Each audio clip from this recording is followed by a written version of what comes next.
Hopefully this review lasts longer than my interest in actually using you.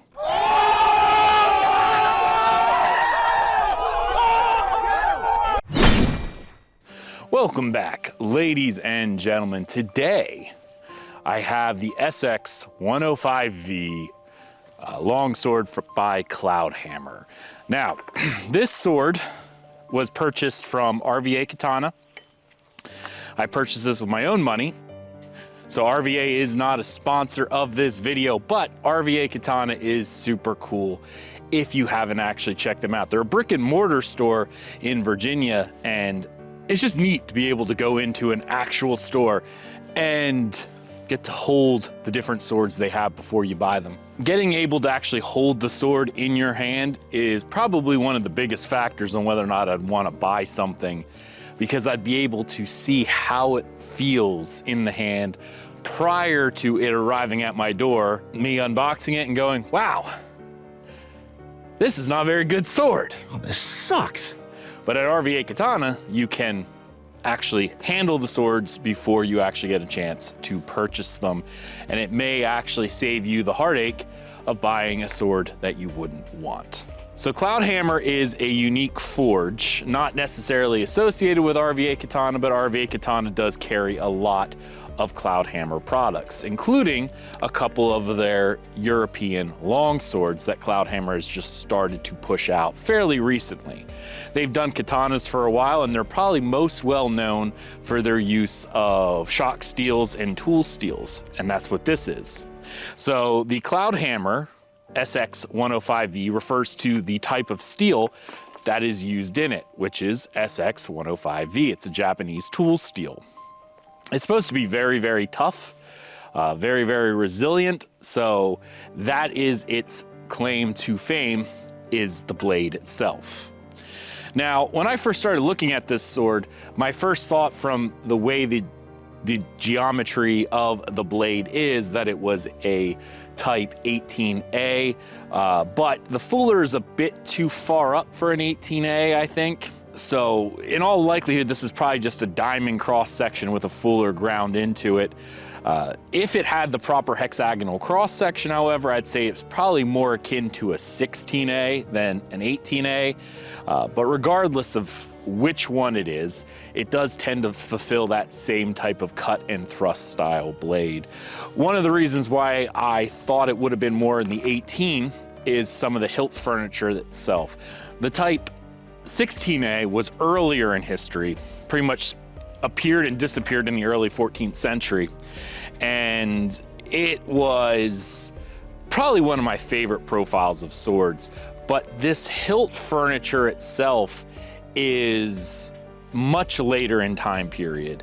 Most historical 16A swords would have had a hand and a half grip, and most likely some sort of wheel pommel, crossguards or whatever, but it was a historical practice to rehilt older blades with newer hardware. The problem, I guess, historically would be by the time that this type of hardware would have been used in medieval Europe, the time of this type 16A sword would have passed by about 100 years, 150 years maybe, something like that.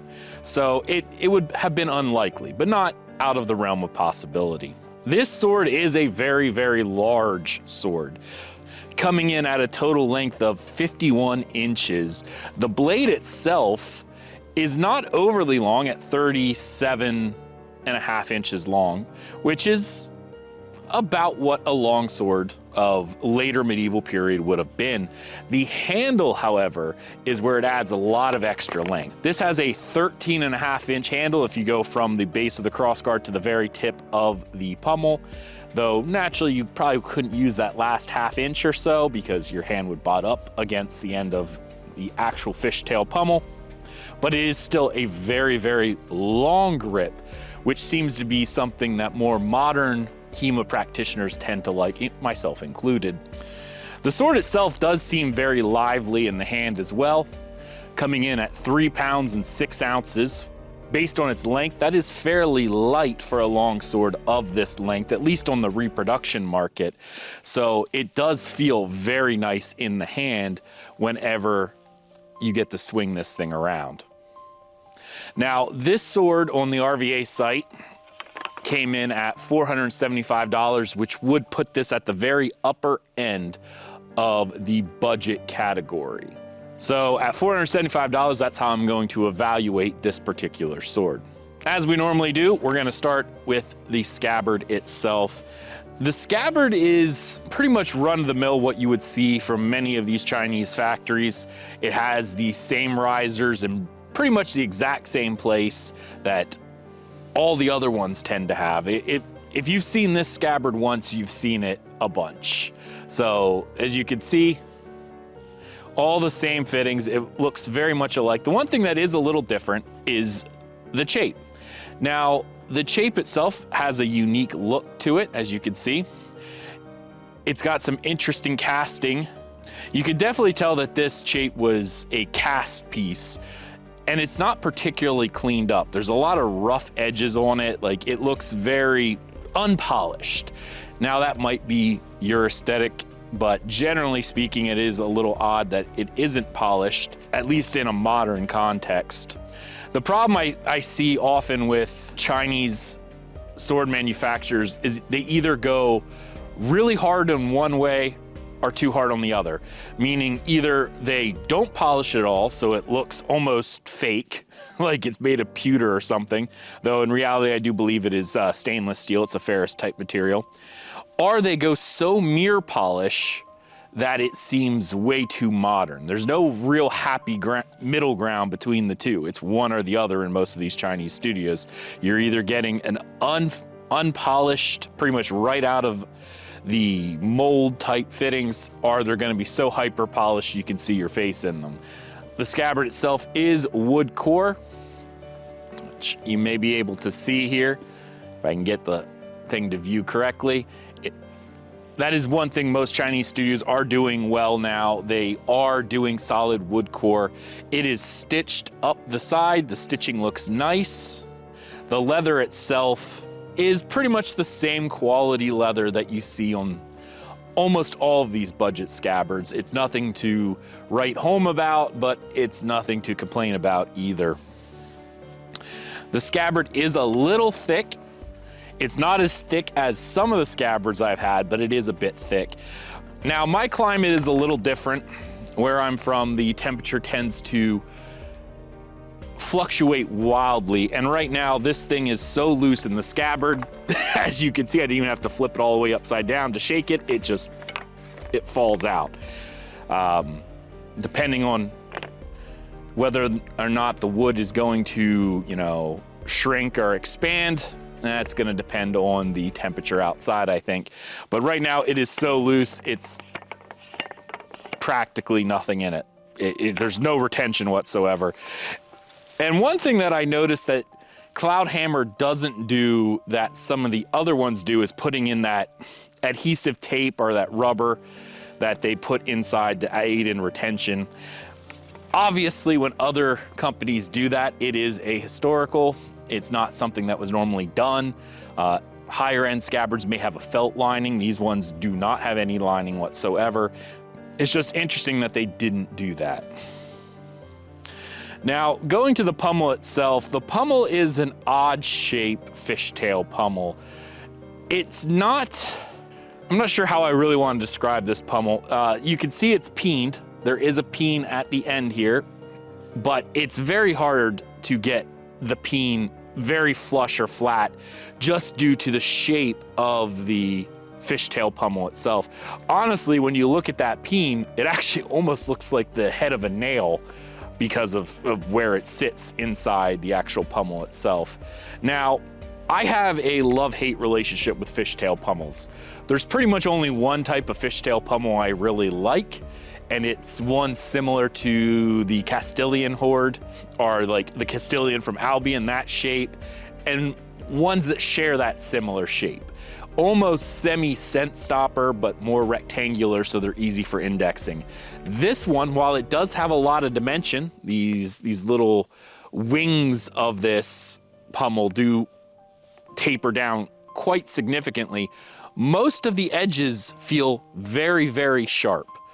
Now, not sharp like you're gonna run your finger over and cut yourself, but enough that they're not necessarily comfortable to hold on to. And when your hand slides down on here, the tapering of these little wings on the end of this fishtail pommel, or you should say fins, actually dig into your hand. I did notice there is either, I don't know, some sort of flaw in the metal right here at the top of the pommel that does tend to mar its aesthetic quality. It's nothing that seems to be an issue, just what looks like almost a perfectly round circle, and it seems weird because I can't really tell if it was intentional or not. Given the fact I don't see it anywhere else on the blade and its position way off here to the side, I have a feeling it was probably not intentional. It's just a flaw in the finish. Moving on to the handle itself, it does have this wasted grip with a hexagonal structure here, especially at the top, that swells out here towards the riser and then tapers back down. The stitching on the side seems very tight, similar to the same stitching that's on the Scabbard. I don't see any loose aspects of it. It's not overly tight either, where I could see the stitching actually coming undone over repeated use. Speaking of the leather itself, I already have little bits of abrasion marks and scratches on the leather from its limited use already. One thing that's interesting is the shape of the handle itself isn't even symmetrical. If you're looking at it like this, one side sticks out farther than the other side. They both have a central ridge as part of the hexagonal structure, but it's not exactly the same. Now, you could argue that this could be intentional because the part that sticks out further is on the same side as the ring itself.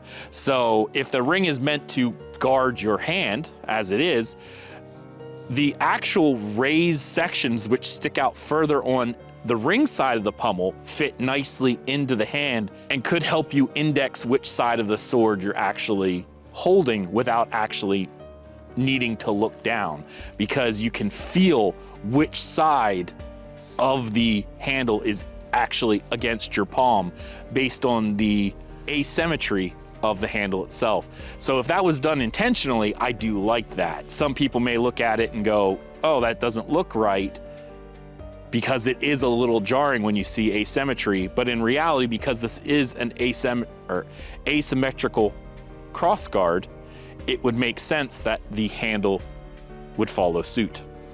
Now, when we get to the crossguard, this is where I have a bit of an issue so far.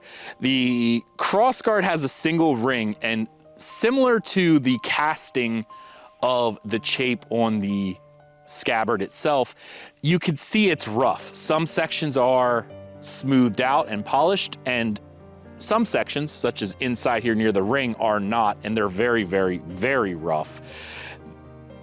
Even the inside of the ring is very, very rough, and you can see it was not polished at all. There is a slight rusting spot or some sort of yellowing, inactive rust on the inside of the ring. The sword came to me from RVA Katana that way. Now, that doesn't necessarily mean that if you bought this directly from Cloudhammer, or maybe even if you got one from somewhere else, or RVA, that hasn't been handled, in all likelihood it might not be there. One of the issues with it coming from RVA Katana is people do tend to handle the swords there, and who knows, maybe it just didn't get oiled up. It's not a huge deal, it's just, again, something I noticed on the inside of the ring, that there was a bit of this patina from some sort of rust that had been there and possibly was cleaned up. Whether that happened prior to it arriving at RVA or afterwards, I don't know. It's just something I noticed.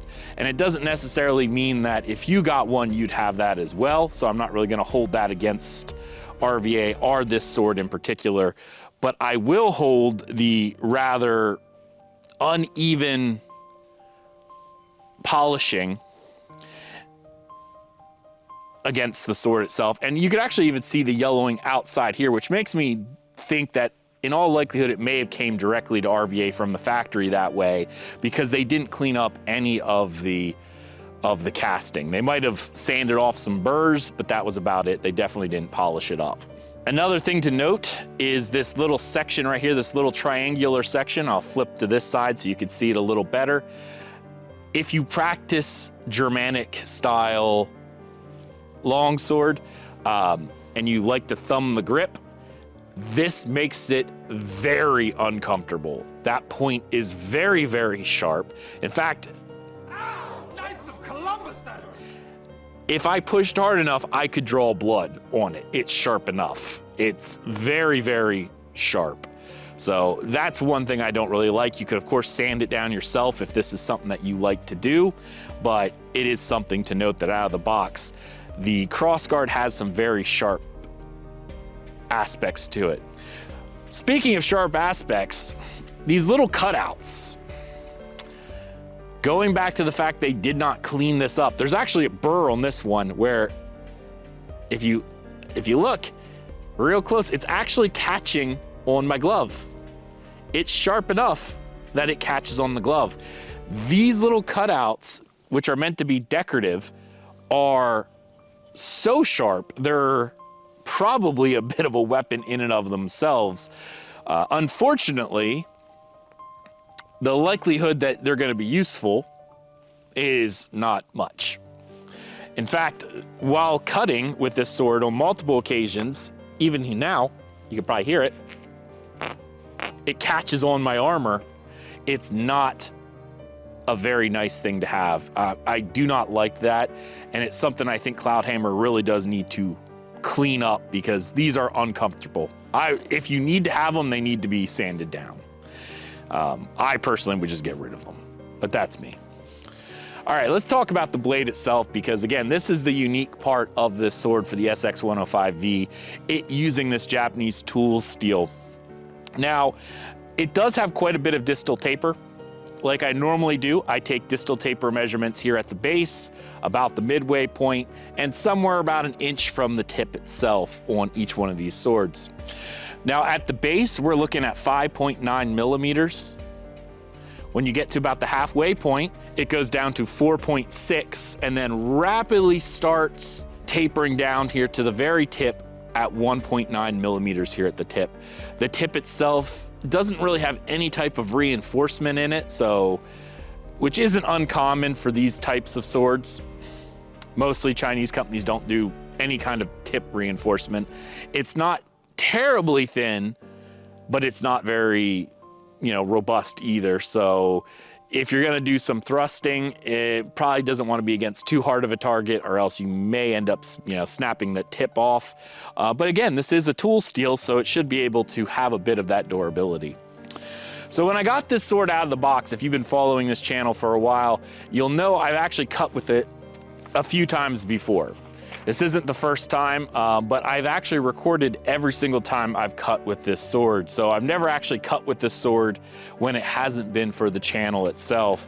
So I have some paper here. We'll try to do a paper cutting test just to see how it goes.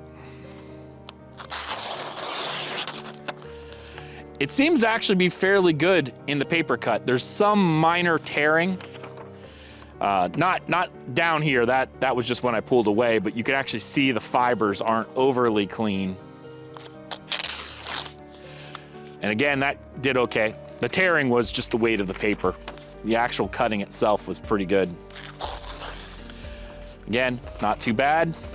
It does seem to be paper cutting sharp in some parts of the blade.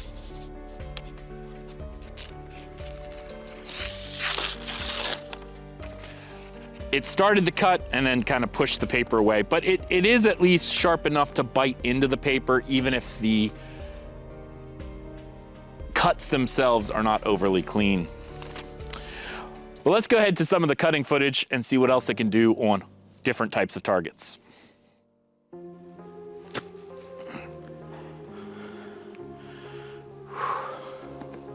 Okay. Now we're back with the Cloudhammer. Now, if you've watched the channel before, you've probably seen me cut a few times with this Cloudhammer.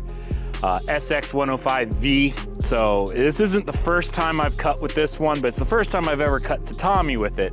So we're gonna see how well this thing does. I suspect it should do a pretty good job. It's done it with a lot of the other targets that I've done in the past, but we'll see how well it does with tatami, and well, let's see.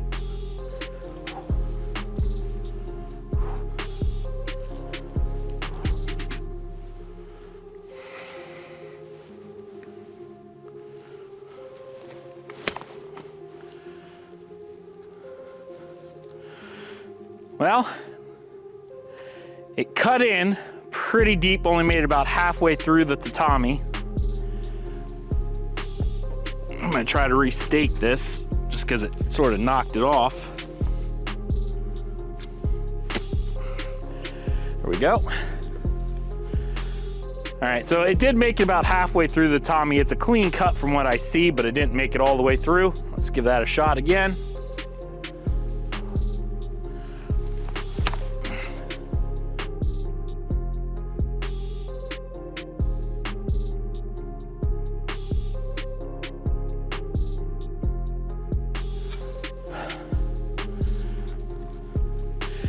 This one, it just does not want to make it through the tatami.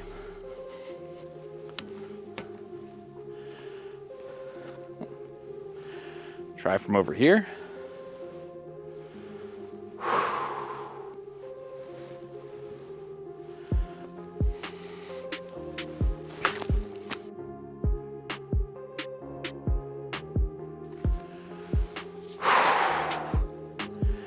Well, it made it through.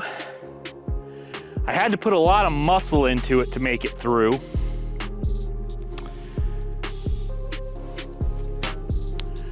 Which is surprising for this one. I'm seeing some tearing up here on the cords, like it's pulling the cords.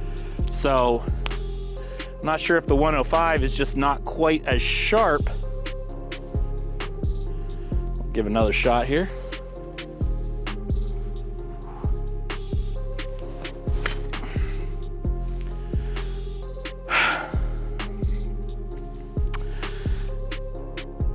The tatami seems to be stopping it in its tracks. It makes it about halfway through each time. This is pretty consistent on this mat.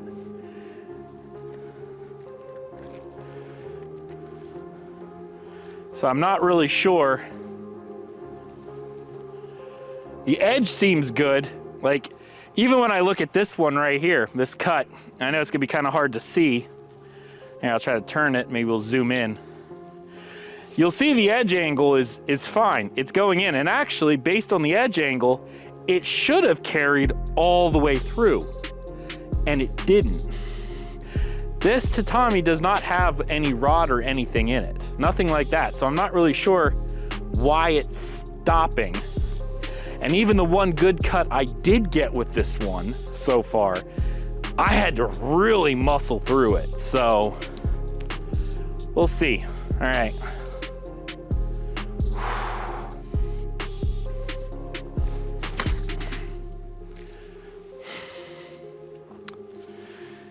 Yeah, it's pulling the cords. You can see the strings right there.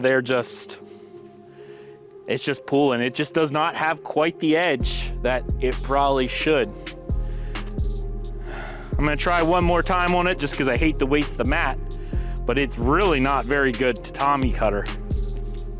I'm making sure I'm hitting at the right spot, and I am. I'm hitting right at the vibration node. Yeah, right there. That's exactly where I'm hitting, and it just does not want to go through. I'm not really sure why.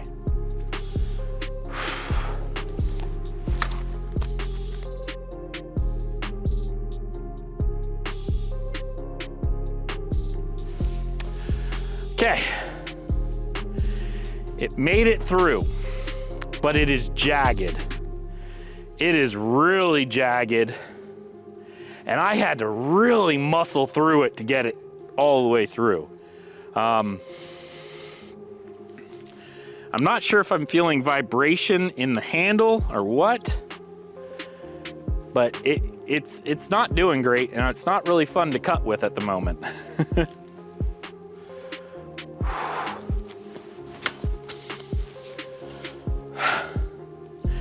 It's not too bad. That one wasn't bad. Sometimes it cuts, but you can still see right here the string or the fiber in the mats is not shearing through, it's dragging through, and it does cut it eventually, but it's pulling the fiber. All right, let's try a pool noodle, see how it does. Okay, once again, when we cut with a pool noodle, the objective here is if the edge is sharp enough, it should cause the pool noodle to just pop. Should be a very clean cut.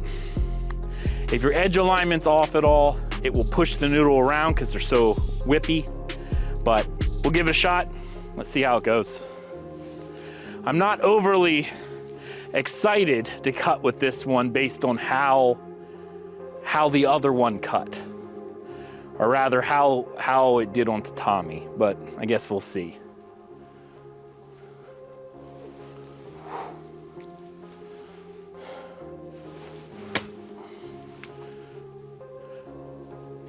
Well, seemed to cut okay.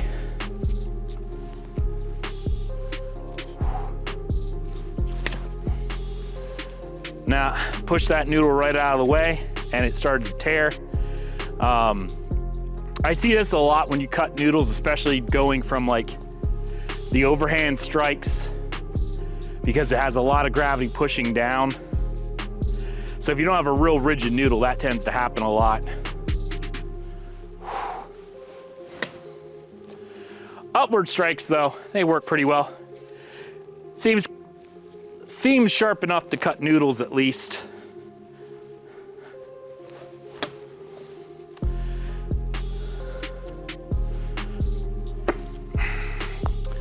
So you'll see with the noodle cut, there is a little bit of scalping here where it looks like the blade goes in and then kind of cuts upward a little bit at an angle.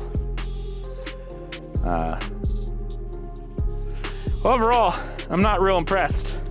Another thing that's really annoying are these little notches on the crossguard. Because if I wasn't wearing armor, when I went down like this, it actually cut into the armor a little bit and I felt it like jag. These are not fun. They are sharp.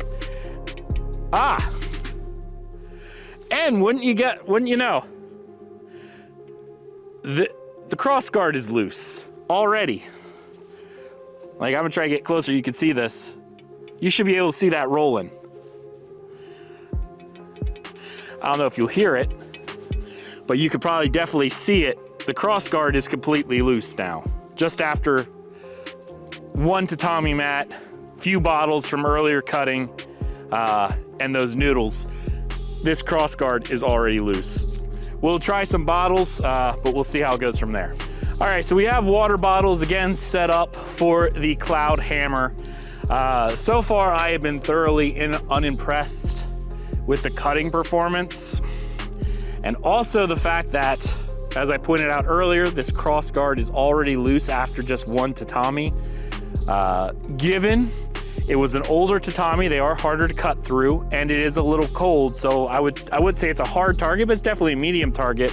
But I don't think there should already be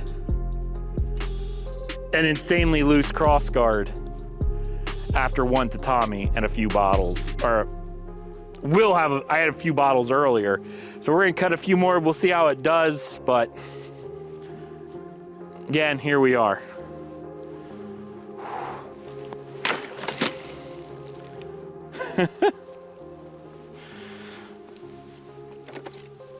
So, it did not even cut all the way through. It tore the bottle.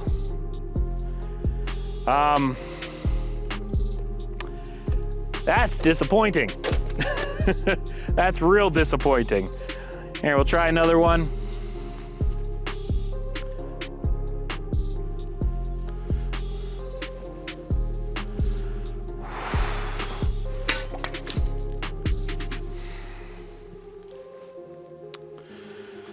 So, it cut, not real cleanly. And you'll notice that this kind of tore and stuck on the blade as well. All right.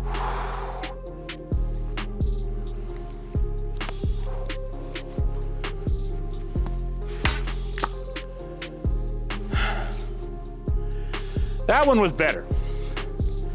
This was a harder target too, and it did make it through. It's not a perfectly clean cut by any means, but it's all right.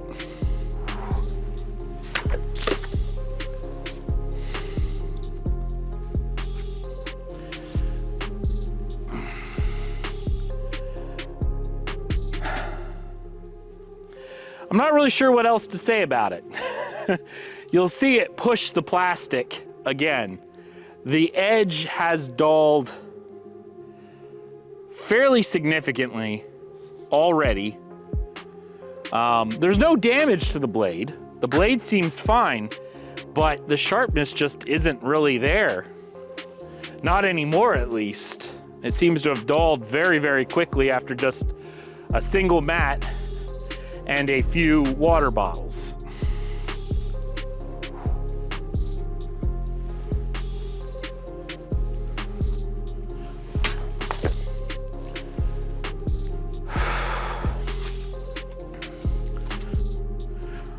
Overall, not a terrible cut, though honestly, not very fun to cut with. It's not. It seemed very sharp when I got it out of the box. It definitely did. It can cut, but right now the edge has really lost all of its keenness. It does cut through bottles, but very, very messily. It's not very clean. And once again, the rattling's getting worse. All right, let's go give some final thoughts on this thing. Now that we're back from cutting, let's give some final thoughts on this sword. So, obviously there's some issues with this sword. So if I were actually gonna rate this sword, I would rate it 3 John from RVA Katana getting banned by TikTok out of 5. I would honestly give it a solid point for its handling. That alone is undisputed. The 3 pounds, 6 ounces for a 51-inch blade is quite nice. The extra long handle does make it move very, very easily. You can get the blade where you want it to go. That part is very, very nice. I actually like the handling of the sword itself. Where I had to take points away, I only gave it a half a point in aesthetics due to the rust. Now, whether or not you think that's something that may not appear on other swords, that's fine, you could take that back, but that's not the only issue. The issues I have obviously are the lack of any kind of polishing of the cast pieces, the extra sharp bits on the crossguard, and the sharp corners back here on the actual fishtail pommel itself. If they were smoothed down a little bit more, it would probably be a little better, and from an aesthetic point, then I would probably give it a higher points. But only given half a point for that because of those issues. And yes, you can sand them down yourself, but you shouldn't have to. When you have to, then now you're doing some of the work. And at $425 being the higher end of, budget, it makes you wonder. I also only gave half a point for durability. The blade itself did not take any nicks or anything like that, which if it did, being a Japanese tool steel, I would start to question. But the handle is loose. You can hear it, and you could probably even see it shaking. You could definitely hear it. It is very loose. And I don't know if it's the 3D printed handle, because that is what they use. I can actually even see up here at the crossguard little bits of the 3D printed plastic sticking out from the top. So you could definitely tell, but I only cut 1 tatami mat and probably less than 20 bottles in its entire lifetime, and it's already loose. that's a problem. And, you know, only giving half a point for durability, because while the blade may be very solid, the blade's only half of a sword. The handle itself is the other half, and if the handle is already loose after only one mat and maybe less than 20 bottles, that's a problem. Like, I could see this moving. I don't know if you guys can, but I could definitely hear it. Now, I also only gave half a point for its sharpness, because right out of the box, you saw it was able to cut paper, at least bite into paper, even if it did tear the fibers a bit. But you saw the cutting footage, and it had issues getting through the tatami. It just would not carry through. And part of that makes me wonder if the handle was getting loose and causing issues. I'm not exactly sure.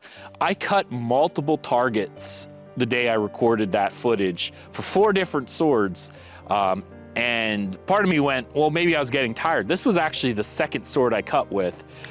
And the last sword, where I was getting tired, did considerably better than this one.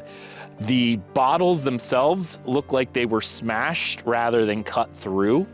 So it definitely has a nice edge, and it cut bottles better at the start. So I don't know if it's just, it lost its sharpness. Now, I spoke to a few other people on different sword forums and some friends and stuff, and we were all sort of surprised by the fact that the tool steel had lost its sharpness. Most people thought the SX105V would hold its sharpness, but when it came time to sharpen it, it would be very hard to get that edge back. This seemed to have dulled very, very quickly. And while the edge has no deformation or nothing like that, it definitely didn't maintain the edge that it had when I got it out of the box. You can go back and look at some of the other shorts when I cut with this, or some of the live streams where I cut with this, and it did a lot better than it did today. Lastly, I only gave half a point for the cost to value, because to be honest, at $425, it's still budget, but it's higher end budget, and I just expect better at that price. And maybe I wouldn't have been so harsh, but the fact that, again, we had a Crossguard getting loose after only a couple strikes against tatami, given the tatami was old and it was cold out, so it was definitely a harder target, it shouldn't have caused this. And that's a problem, and I don't think that should ever happen on a European sword, barring abusive testing. And cutting even, you know, semi-cold or old tatami shouldn't be considered abusive testing for this type of sword. And unfortunately, it just didn't hold up. So I really couldn't give it a full point for the cost of value, because there's a lot of stuff, especially even the fit and finish issues, that make me go, there are other swords cheaper that do it better.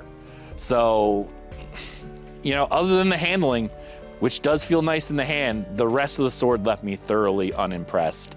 Perhaps you like the SX105V, maybe having something like shock steels or tool steels is something that appeals to you, then you're paying for that. But in my opinion, it's just not worth it. All right. Get all my junk.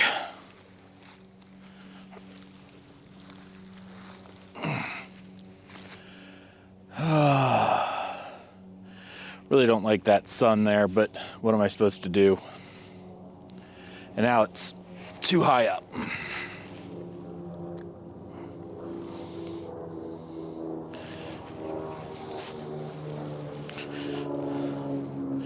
Better.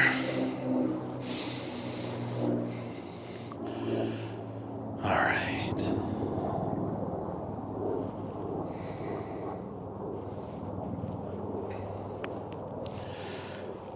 Just a quick test of audio.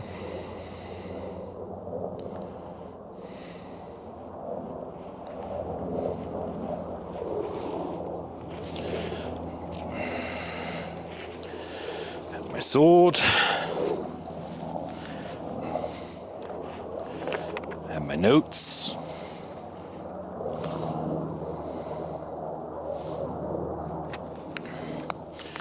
Really should put my notes somewhere where I can see them. Maybe I could stack this up here. Maybe my vision will be good enough to actually read it.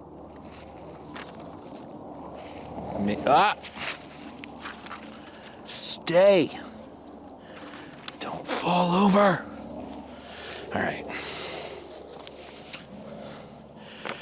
Oh my goodness, and he fell over. What am I gonna do?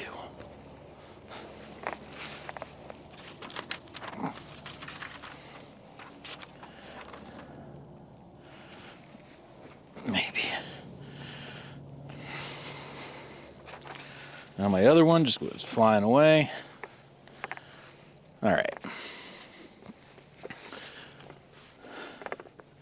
think we're doing okay.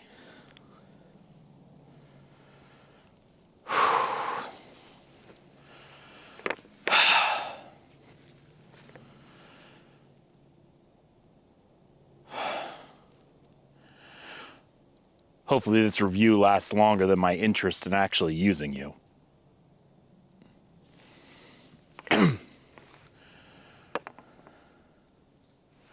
But RVA Katana does carry a lot of Cloudhammer stuff. I think they're one of the premier places that carries Cloudhammer.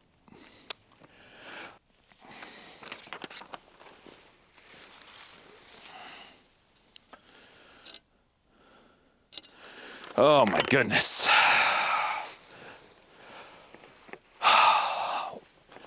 Why weren't you better? Like, I don't understand. Like, people are talking about this sword like it's so good. And I just did not enjoy cutting with this sword. Swinging it around's fun, but it's just not. Ugh. I don't know. It is whatever. Oh, that sun is in my eyes this entire time. I waited way too long to do this. Hopefully it doesn't look terrible, but I'm going to be staring at the camera and I can't even see my face in the camera. So I have no idea if this is going to look good. Oh, crud.